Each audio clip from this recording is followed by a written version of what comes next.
దిక్కుతోచని స్థితిలో ఉన్న జర్నలిస్టును హక్కున చేర్చుకొని వారి పక్షాన నిలబడేందుకే డబ్ల్యూజే ఆవిర్భవించింది.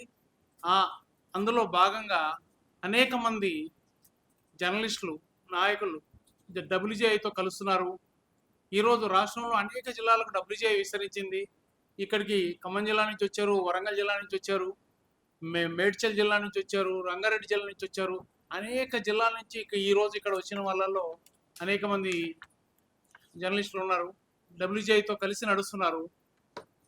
సో వారందరినీ మనస్ఫూర్తిగా అభినందిస్తూ మరొక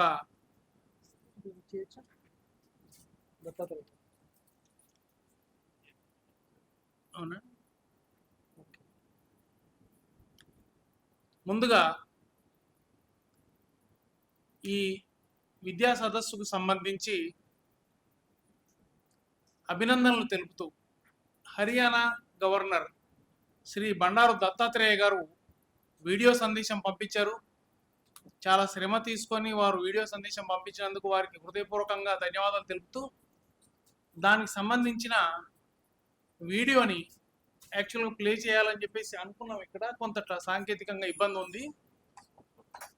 మీ అందరి మొబైల్స్ పంపిస్తాం. అది అట్లాగే ఒక 5 నిమిషాల పాటు దాన్ని వినిపిస్తాం. దాన్ని మధ్యలో ఆ కార్యక్రమం చేపడదాం.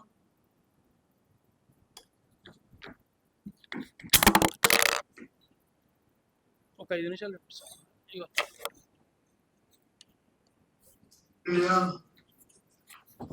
తెలంగాణ శాఖ ఆధ్వర్యంలో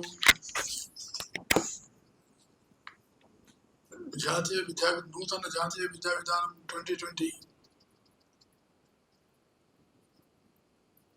జరుగుతున్నటువంటి యొక్క సదస్సుకు అధ్యక్షుడు శ్రీ నందనం కృపాకర్ గారు మరియు Telangana working journalist of India కార్యవర్గ సభ్యులు, మిగతా జర్నలిస్ట్ మిత్రులు, ప్రజలారా, సోదర సోదరీమణులారా, చాలా సంతోషం. Telangana working journalist of India ఆధ్వర్యంలో ఉస్మానియా యూనివర్సిటీలో ఈ సదస్సు జరపడం చాలా సంతోషమైన విషయం. నూతన జాతీయ విద్యా విధానం 2020 ఇది గొప్ప సంస్కరణ. నూతన జాతీయ విద్యా విధానం ఇది భారతదేశం యొక్క ఆర్థిక సామాజిక వ్యవస్థకు ఒక గేమ్ చేంజర్ లాంటిదని నేను హృదయపూర్వకంగా భావిస్తున్నాను. ఎందుకంటే మానవ వనరులు ఏ రాష్ట్రంలోనైతే మానవ వనరులు సమృద్ధిగా ఉంటాయో, చాలా గుణాత్మకమైనటువంటి పరిణామాలు ఉంటాయో, ఆ రాష్ట్రం మాత్రమే అభివృద్ధి పదంలోకి ముందుకెళ్ళవుతుంది. అందుకనే విద్య అనేది ప్రాథమికమైంది. విద్య, వైద్యం, ఉపాధి, ఈ 3 అత్యంత ముఖ్యమైనవి. అందులో ఈ విద్య అనేది వ్యక్తికి వ్యక్తిత్వ నిర్మాణం, అలాగే వ్యక్తి యొక్క ఉన్నటువంటి ఉన్నతమైన స్థాయిని పెంచడం. విద్య లేనివాడు వింత పశువు అన్నారు. కాబట్టి విద్య ఇది గుణాత్మకమైన విద్య ఉండాలి, కేవలం విద్య మాత్రమే కాదు. కానీ దురదృష్టవశాత్తున స్వాతంత్రం లభించి 70 సంవత్సరాలకు పైన మన జాతీయ విద్యా విధానంలో ఇలాంటి మార్పులు జరగలేకపోయినాయి. కానీ ప్రధానమంత్రి నరేంద్ర మోడీ గారు ఎంతో సాహసోపేతమైనటువంటి ఒక ఆలోచనతో ఈ నూతన విద్యా విధానాన్ని రూపొందించడం చాలా గొప్ప విషయంగా నేను భావిస్తున్నాను. ఎందుకంటే ఈ విద్య సమగ్రమైనటువంటి మార్పుకు చిహ్నం. ఈ విద్య ఉపాధికి మూలం. అందుకని ఈ విద్యా విధానాన్ని క్షుణ్ణంగా అధ్యయనం చేసి అన్ని రాష్ట్రాలు వీటిని శోధించి తమ రాష్ట్రానికి అనుగుణంగా వాళ్ళు నిర్వహించుకోవాల్సిన అవసరం ఎంతైనా ఉంది. ప్రత్యేకించి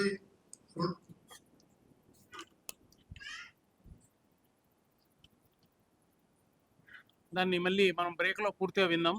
15 నిమిషాలు ఉంది.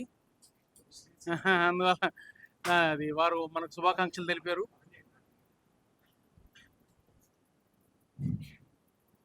అలాగే ఈ కార్యక్రమానికి స్వయంగా మన రాష్ట్ర గవర్నర్ మాన్యశ్రీ జిష్ణుదేవ్ వర్మ గారు రావాల్సి ఉంది.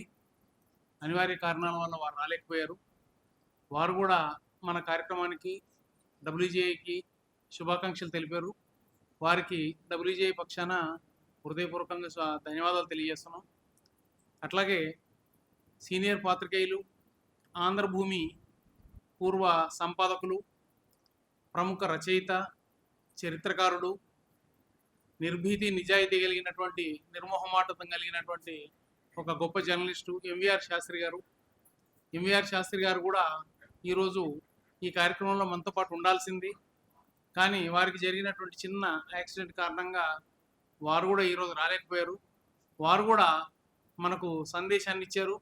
పాత్రికేయులకు ఆ సందేశాన్ని కూడా కాసేపట్లో వినిపిస్తాం. రెడీగా ఉందా?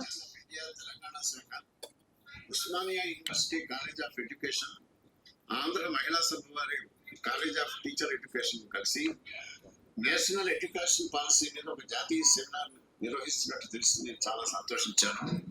దీనిలో పాల్గొనమని నిర్వాహకులు కోరినప్పుడు సంతోషంగా ఒప్పుకున్నాను.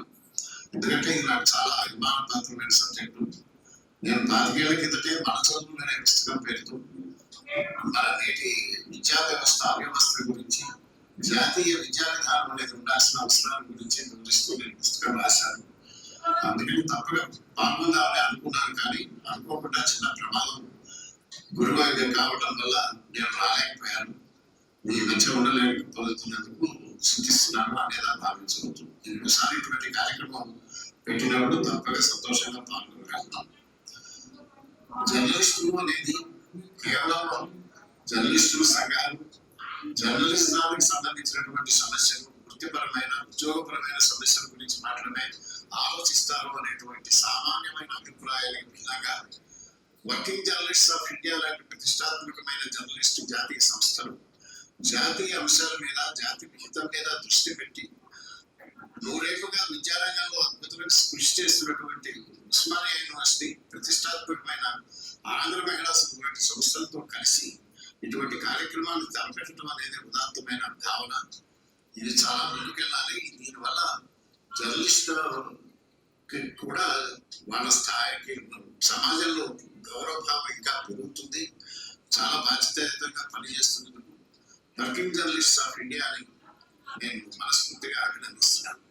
ఇదే సందర్భంలో జర్నలిజంలో రకరకాల ప్రింట్, ఎలక్ట్రానిక్, డిజిటల్ మీడియాలో విశేష కృషి చేసినటువంటి ప్రతిభావంతులైన జర్నలిస్టులకు ఈ సందర్భంలో అవార్డులు, జాతీయ స్థాయి అవార్డులు ఇస్తున్నారని తెలిసి చాలా సంతోషించాను.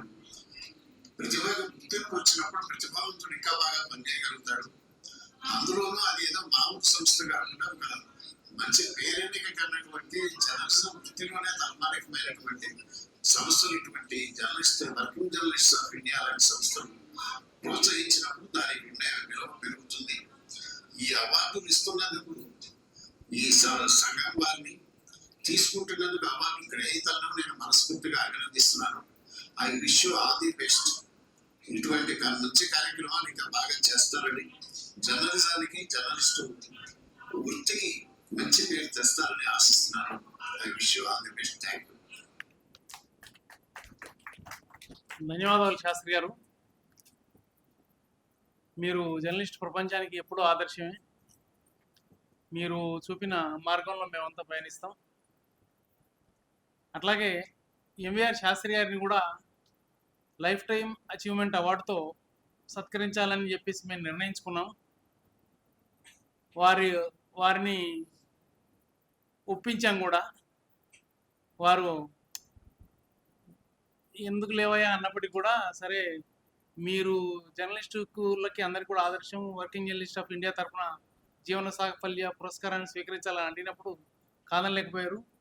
ఈ సందర్భానికి కుదరలేదు కాబట్టి వారిని ప్రత్యేకంగా ఒకసారి ఒక కార్యక్రమం ఏర్పాటు చేసి వారిని జీవన సాఫల్య పురస్కారంతో సత్కరించుకుంటామని చెప్పేసి ఈ సందర్భంగా తెలియజేస్తున్నాను. వారికి మరోసారి ధన్యవాదాలు, అలాగే అభినందనలు. వారు గురుతుల్యులు అందరికీ కూడా. ఇప్పుడు శ్రీ వల్లీశ్వర్ గారిని మాట్లాడాల్సిందిగా కోరుతున్నాను.